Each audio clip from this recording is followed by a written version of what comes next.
Offshore shell companies have one main purpose: to create anonymity.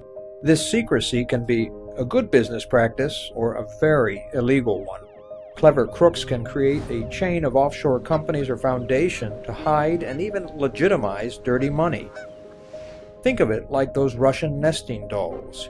One company controls another company, which controls a third, and so on. It's like that doll that hides one within another, and still another, and yet another. It takes determination to see what's inside. And there is always a final question. Whose money is hidden inside? It may be concealed so well that it's impossible to know.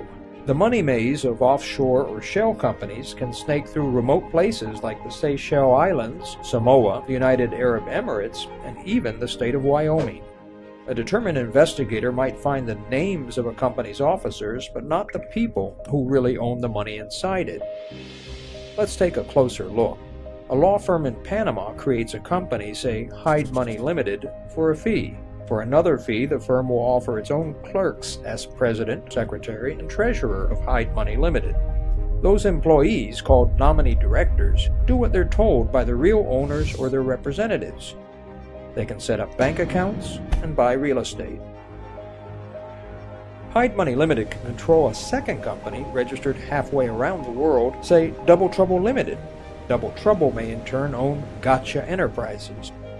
Millions of dollars can flow through all the corporations, putting distance between the real owner and his or her money. Now back to the legitimate uses for offshore companies. A big corporation might want to buy land without letting the sellers know its identity, because it fears the price might be inflated. But we know, from recently leaked documents, that offshore companies provide cover for dictators, corrupt politicians, financial schemers, and tax evaders. That's bad news for tax collectors and law enforcement who have pleaded for transparency and changes to offshores and haven't won the battle. Yet.